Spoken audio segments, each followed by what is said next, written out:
Presenting the domestic air source heat pump water heater from V-Guard, bringing you hot water, using the heat from the atmosphere, contributing to a greener environment. V-Guard domestic air source heat pump water heaters, your source for energy-efficient and eco-friendly hot water throughout the year.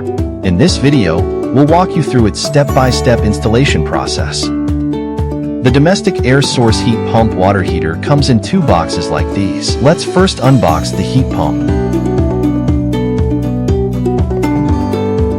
Inside, you will find the heat pump as well as its accessories, such as the copper pipes, user manual, the controller, its wires, and tubes such as the drain pipe. This is the heat pump. At the back of the heat pump is a cardboard sheet like this. Keep it here until the installation is complete.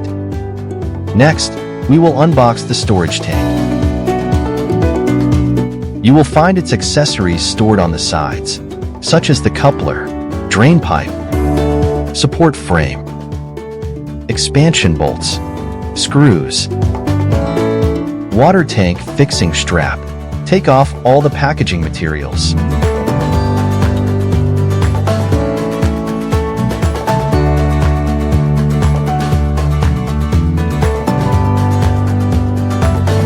Select an appropriate location.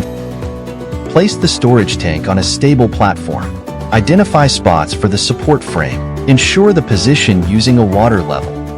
Drill holes and insert the expansion bolts. Position the storage tank. Place the support frame into bolts and tighten them in place.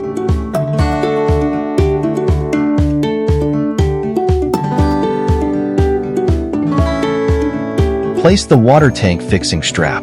Use the provided nuts and bolts to tighten it in place. This will prevent unnecessary movements. Leave sufficient clearance around the unit for proper airflow and maintenance access. The distance between heat pump and the storage tank should be less than 1.5 meters. Take the 4 damping blocks from the accessories kit. Place these on the stand. Place the heat pump on these. The heat pump should be far enough from the wall to ensure proper airflow. Insert the nuts and bolts and tighten the heat pump in place. Ensure the level of the heat pump. Next, we will connect the copper pipes. You can easily refer to this pipeline connection diagram on the storage tank. Take a refrigerant line and position it to reach both units. Avoid sharp bends that could restrict flow. Bind both refrigerant lines using the provided tape.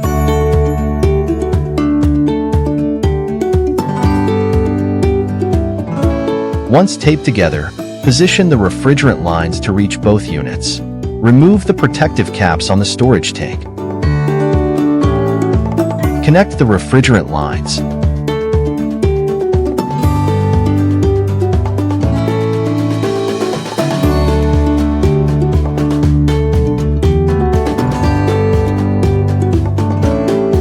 Use spanners 22 and 17 to tighten these.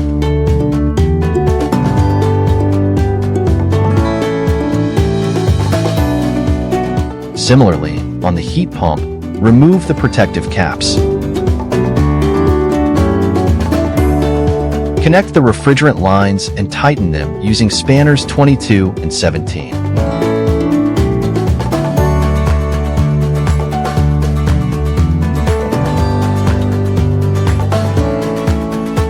The refrigerant lines have to be vacuumed with a vacuum pump. Take a spanner 17 and unscrew the inspection connector screw cap of the 3-port valve.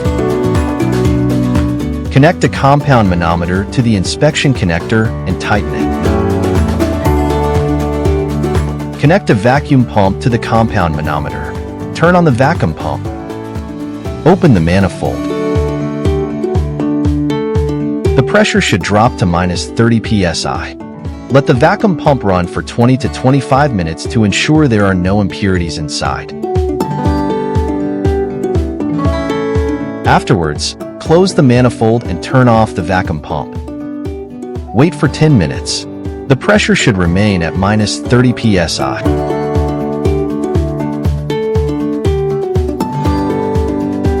This ensures there is no leak.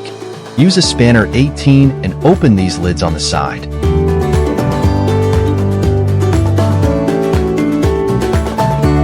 Use a 5mm Allen key and open the line slightly. Release the vacuum pump connector. Completely open the refrigerant lines.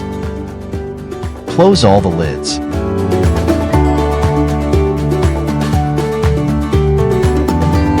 Tighten it with its respective spanners.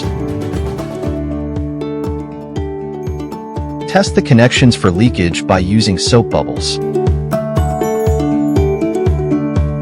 Similarly, use soap bubbles to test the connections to the storage tank.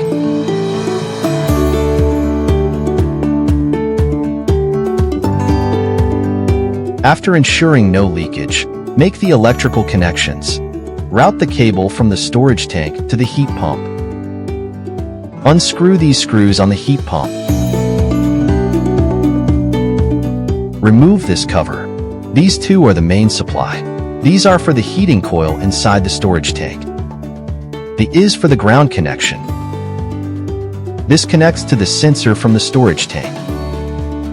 And this connects to the display or the control unit. Open the cover containing the accessories. This is the control unit or operation panel. This is the temperature sensor for the storage tank.